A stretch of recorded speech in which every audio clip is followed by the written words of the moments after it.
Sport Edge.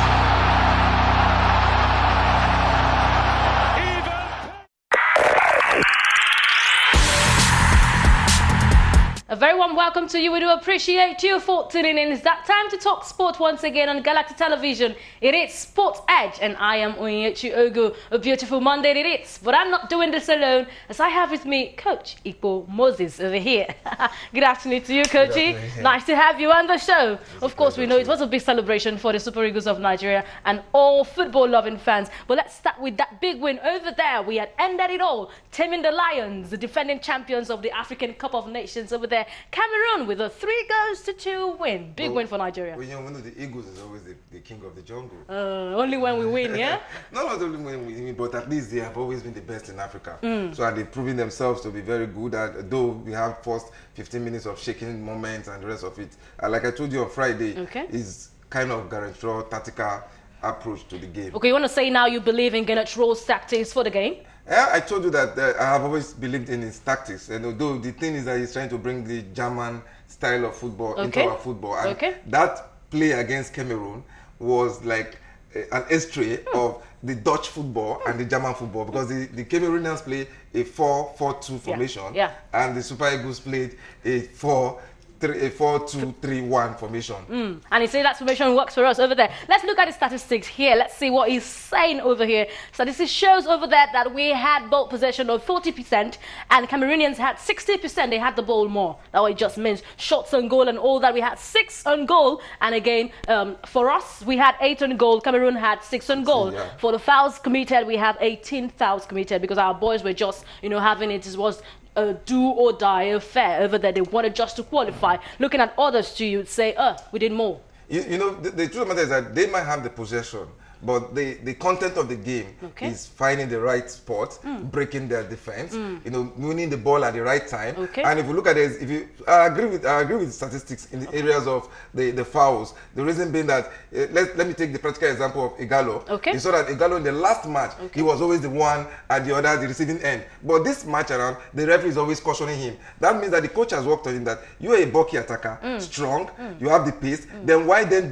we defenders bully you? So you have to take the fight to them, and that was what Ighalo did. So and that brought those goals.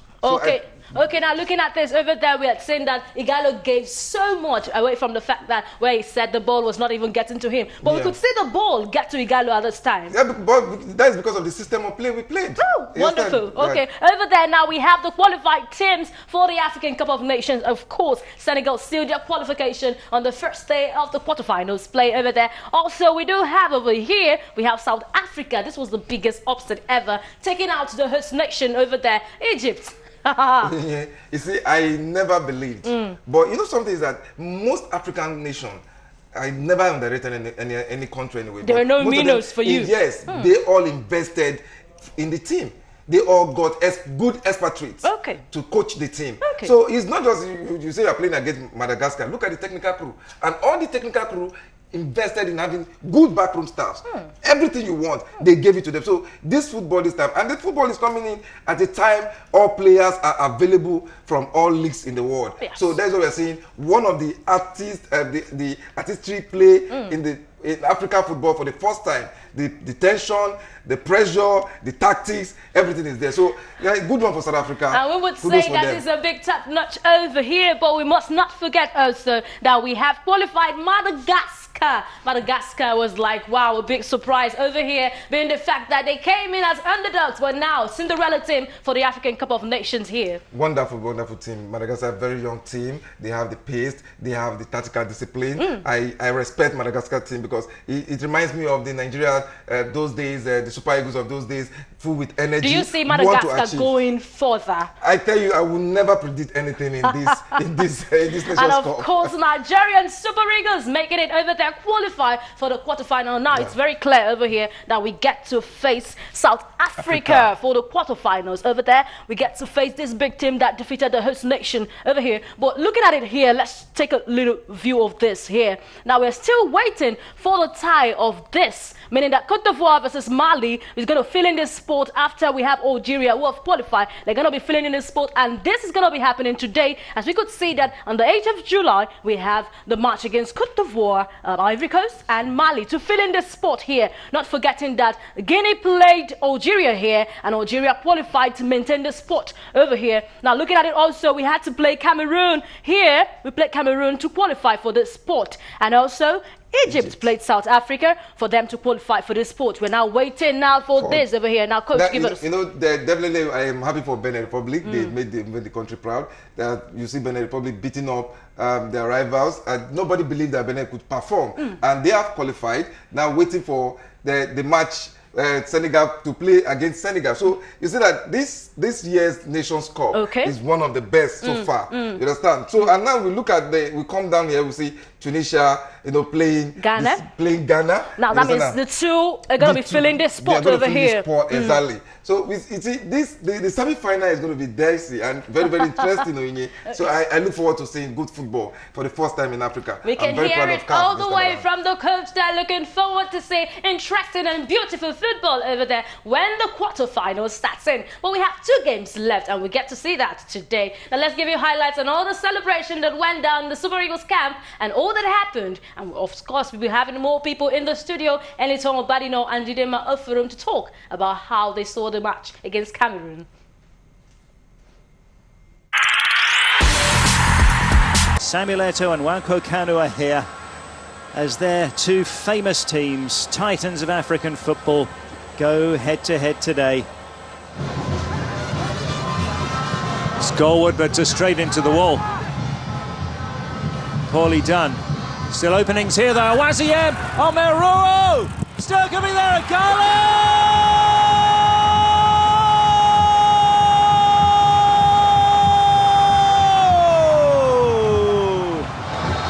It's Odion Ighalo with his 2nd goal of the tournament. Basagog, they're showing more attacking thrust now. Bahoken!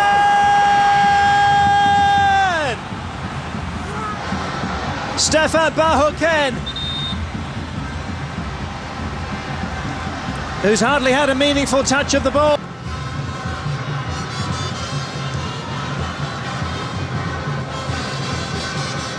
And Gia, can he burst through? Clinton and Gia!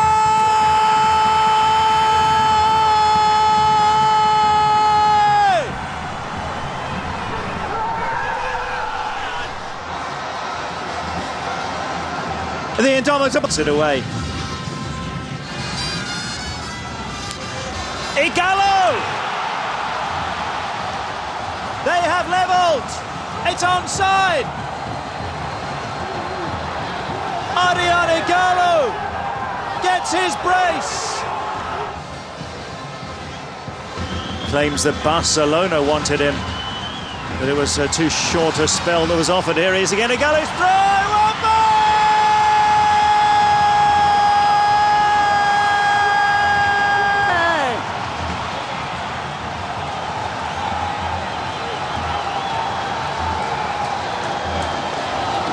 It's a first ever Nations Cup. We go to the land, number 2. We go to the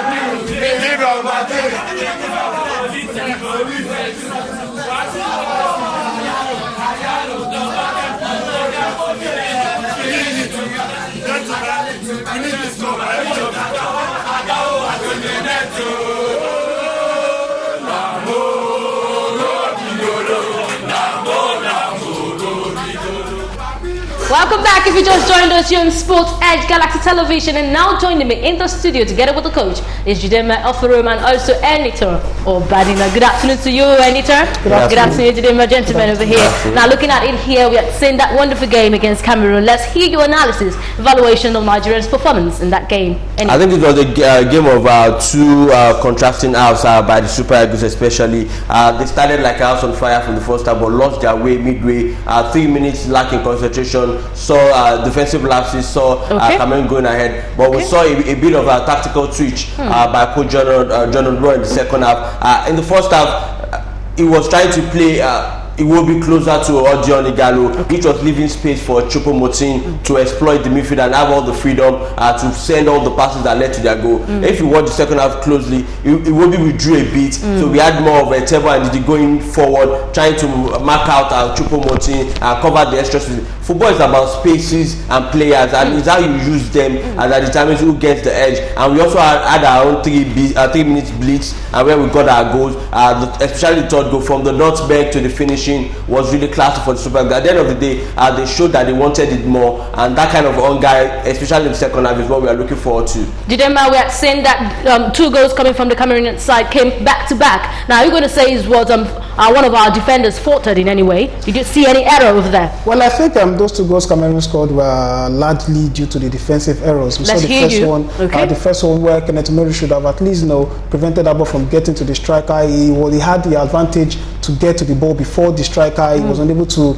So what's your judgment now about Murray starting for the Super Eagles? Well, he did very well, apart from the fact that he was not at top of his game when they scored the first goal. But overall, if you look at his performance, he was the only defender you could see doing so much. Tristan Kong was more of a support, but wasn't really doing the dirty work that we saw Kenneth Murray do. So I think he did a very good job in that particular one. Going further into the competition, I think he should get more games. He has shown that where he may lack with playing in terms of big clubs, he actually got that in terms of experience. So far so good. I think it was a good game. A lot of people are talking about the tactical change Genotra did. I think I would actually fault that. There was no tactical change for me in that particular game. It was more of a same old change in that particular one. You just brought in something now. Let me hear. The coach is having his head, you're nodding your head. Let's hear you. You see, there's something we don't know about the match we played that day. All right. The first thing is that there was an error. There was fear between the boys. The fear is the fear not to concede goals. Okay. And I think what the coach did is that they were not interpreting his philosophy and his tactics properly. So the start of the game, all through the game. The whole team, the team as the players as a team. Okay. And the coincidence there was not effective. So they were not interpreting the rules, the positioning, every instruction given. They were overcautious of whatever step. Because now you see, Omero is making constant mistakes. It's not because Omero is intentionally want to make those mistakes, but because there was no depth. Aina and Chukwueze playing for both the left and the right fullbacks. They are not coming to form depth. And what Gary Roy is trying to introduce to them is that you have this sweeper role. The sweeper's role is not a position, but a space. Meaning that somebody must always be there to sweep the ball, and that doesn't happen. And it sends pressure back to the defense. So if there's constant pressure for 10 minutes, 5 minutes, definitely Nigeria will consider a goal. So what we just did in the second half was that, hey, come on, there is numeric superiority here. If we are defending, we have about 8 players. If we are attacking, we have about 7 players. So why would they score? And why would we score? And Ahmed Musa and Simon. We are killing the midfield. So Ahmed Musa will just table there. So all he just needed to do is that, okay, Ahmed, you attack. By the time you attack or push the attack, you have to put more pressure. There's what we call the football high pressing. You have to put high pressure on that. And now you now see that there will be numeric superiority against your team. And that's why those goals start coming. So it's not as it will be or whatever. The general thing is that the players refuse to interpret the philosophy of the coach and the system of play early enough. Immediately we got that goal to me as a coach came by chance. Because there was we didn't work towards it. It just happened. And that's why they were able to attack us and score goals. So even when we are defending, the players coming back, they like the Aina and his partner, the right Chukwueze or whatever, doesn't come. And Chukwueze is a slow. Speaking about a bit about Chukwueze, if you look at it closely, if you basically ask the coach, he'll tell you why he cannot start a certain Chukwueze when it comes to a game of that nature against Cameroon. In terms of the defensive duty, the kind of defensive shift you expect him to put in. Attacking wise, like the coach rightly noted, he was playing with he was doing an high press. If you are doing an high press, you need fast and stronger players who have got good recovery to also support the defense when you are defending. Sure. And that's where he mentioned about the spaces that the Cameroonians were chipping in through Choupo-Moting. Go look at all their goals again. Most of the passes was coming from Choupo-Moting, spreading it. Yes. Once you can close that channel, you reduce the ability, the spaces, the ability to attack you basically. So there's no way Chukwueze could have started that game. He could have struggled even more because the player was bigger and was experienced and faster. As good as Chukwueze on the attack will give you all the advantage you need. You can't take that away from him. But on the defensive side, you will struggle. And most times, like you agree, basically, defense wins you championship. You get the opportunity, you use them. The high press worked, but he only tweaked it in the second half to say we have to close their spaces also. Why we are pressing high? Because if you look at Etebo and Ndidi, the ability to cover up to coming close, they were sitting deep. The ability to move to the midfield to cover when Iwobi is supporting Ighalo, the spaces were there and they were a bit late. Guess then once he corrected that, see, in a football game, two coaches can play 4-4-2, but you will not get the same result because you have to look at the players and the execution at the end of the day. Okay, now moving away from that, we still have that Madagascar choked us over there, having that big win to qualify for the quarterfinals, and of course the big one of Egypt being defeated by South Africa there, that now made the clash between Nigeria and South Africa. Going forward, what do you think of our clash right now? Well, I think first of all, with the game between Egypt and South Africa, it was a very fantastic game for South Africa. They were able to get themselves coordinated. They were organized at the back. They knew what they wanted. They knew they were playing against the host nation, and they were more of at a disadvantage as against Egypt, who had a lot of advantage. 9 points in the group stages, didn't lose any game, didn't concede any goal. Unlike South Africa, who had to wait to the last game. That's the same thing that happened to Morocco. So I think they knew that they were against a whole nation now, not just the players, but as well as the supporters. But I think South Africa, knowing fully well they are coming against Nigeria, they are nemesis. They've actually only won once against Nigeria, and it has been a huge encounter between these two sides. It's really going to be a difficult one, but Nigeria has to be, they have to be very, very, very low organized to defeat South Africa. I think this is football and it's African football. If there's one good thing I noticed about the South African team is that they know that the Egyptians are fast. All they just did was to make theirs faster. Yeah. Then secondly, their techniques was perfect. You pass the ball, the errors on the ball was minimal. And don't make careless mistakes. You make any careless mistake, the attackers of the Egyptian side will kill you before you know. So they were so tactically disciplined. That was what the South Africans did, and they gave it to them. Every man outside the ball, when you are defending behind the ball, when you are attacking behind the ball, you make mistake, you have some few seconds to correct that mistake. So there was I look at the goal, the South Africans, you see that it's quick touch. It's a quick touch. Don't give them that space. So they took the Egyptians unaware. So I think Nigeria as a whole, Nigeria as a country, as a team, sorry to say, they're a draw. I'm not saying that he's the best coach, but what I'm saying is that he has shown some little trace of seriousness in the case of reading the opposing team.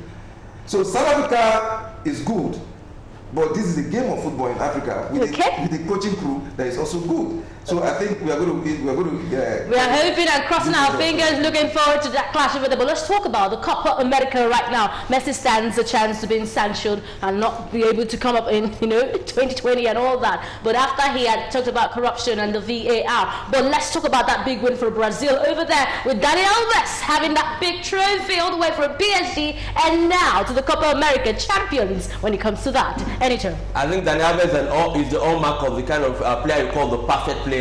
He's got the skills, he's got the energy, and he's got the discipline to survive this long. Basically, if you go to his trophy cabinet, if he has a room for his trophies, you lose kind of how many trophies he has won over time, and he has continued to stay at the top because of his ability. And looking at the whole Brazilian team, they hosted and they won it because even without Neymar, everybody played as a team. This is the first time in a long while. Coach will tend to agree with me that it is good to be alive to see a Brazilian team with exceptional goalkeeper like Alisson Becker. Naturally, you don't get Brazil. Not that they've never had. We rarely see Brazil coming up with a complete team. But they have to fault the VAR over there, being the fact that all the officials were working in favor of the Brazilians, and looking at the fact that they had one red card over there with Gabriel Jesus out. So how can you say he's working in their favor if they... We had a lot of complaints. Even Messi had to say that. Messi could say anything he wants. Anytime you are on the losing side, you probably have something to say that gets you angry. Yes, maybe the red card was not deserving from Messi in the third place game, but it was a good game at the end of the day that they had to dig it to win. And when they lost because somebody was on top of their game. Alisson was on Messi's case, tracking all his balls, and Brazil took their chances clinically. So basically, you cannot keep making excuses when you lose because you are angry. I think it's just a spur of the moment because he was angry. Okay, now moving away from that, let's talk about the FIFA Women's World Cup. Of course, we have our champions, who are the defending champions, who got it back to back, just like Germany did over there.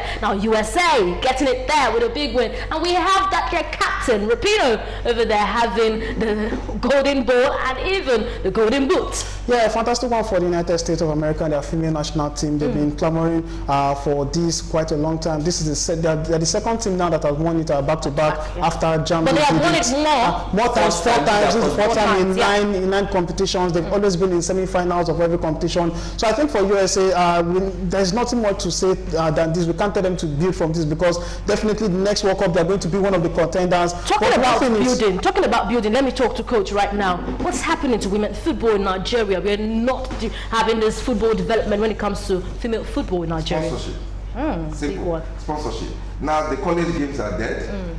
Principal Corps, we thank for some companies now that are sponsoring the Principal Corps for the female. The NFF and the other federations are trying their best to encourage the football. Like you see what happened to Nigeria. But you can see the spill of cash. Come on, you can see the spill of cash after they won. But you see, let me tell you, when you say sponsors, do we really need sponsors that much? Yeah. Looking at the fact that even just this little win, look at the money that was splashed in the air. Not just money that was splashed. I think sorry, let me pick it up from it. Where Coach was basically pointing on his talent discovery. If you check the American system, and I think Coach has been part of the Lagos State system, you know how they choose this talent. If you have every state replicating such, where you have talents coming through, and those talents are managed properly, and look at what has happened after this female World Cup. FIFA is increasing the female World Cup to 30-something teams, subject to approval. They are doubling the money, the prize money. Back there in China, news alleged that Jack Ma has dropped more than $50 million for the growth of the women game. Yeah. We need that kind of money. Okay. That's how you talk about sponsorship. Imagine the Nigerian Football League, they are playing without sponsorship.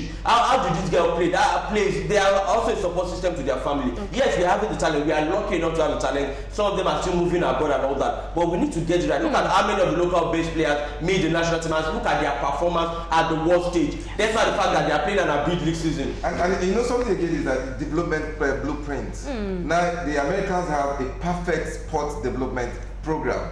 Now, as a girl, you start playing from your college, under age, under 12, like that. You keep growing. Thank you. That's development. So, but now in Africa, let me not say Nigeria, in Africa, there's nothing to look out for. You see, some girls are not interested in playing football. Interest, but they have the talent. Interest.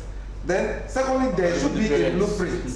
Because of course, some parents will not allow you as a girl play football. Okay. Some people hardly allow you to go to school. They talk to go and play. They tell you, go and to get married and all that. Or go and get married. But this is sport. It's passion. So, but from the college day, the secondary school, university, now there should be games. Like the Nuga games you have for female football and the rest of it. The Sub-Sahara games, like West Africa should have the Waffle Female Cup, the Waffle or Champions League for the those things bring about. I think it's also about club football. FIFA is starting a club World Cup for women. Where is Africa? Where is the mission statement from CAF concerning female football, club football in Africa? I think concerning that, if you look at the fact that I'm going to the World Cup now, and this was the best performance, this was the best preparation we had towards this particular competition. But it goes beyond that. It goes beyond all that. We see the United States, how they did. They don't really have a good league as much as the men do, but they have as much as we have to round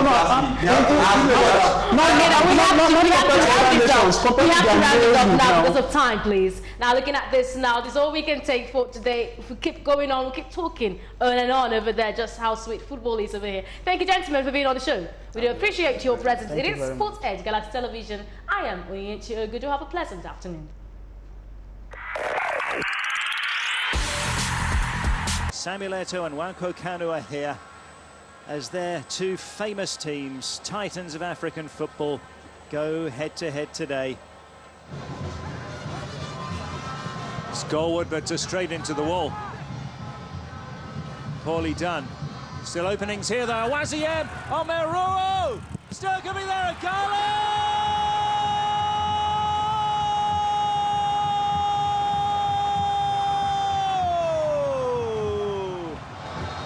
It's Odion Ighalo with his second goal of the tournament. Basagog, they're showing more attacking thrust now. Bahoken!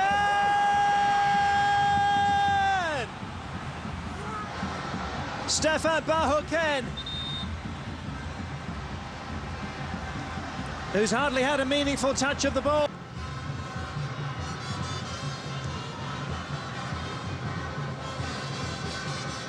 And Gia, can he burst through? Clinton and Gia!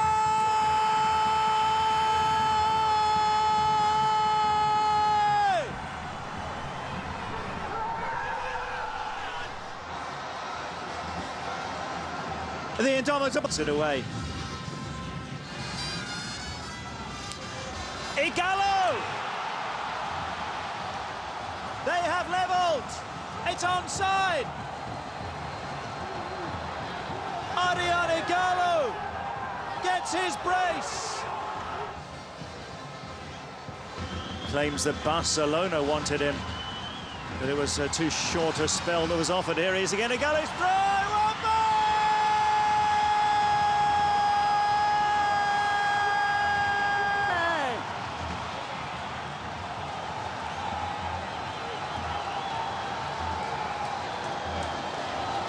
It's a first ever Nations Cup goal for Alex Iwobi.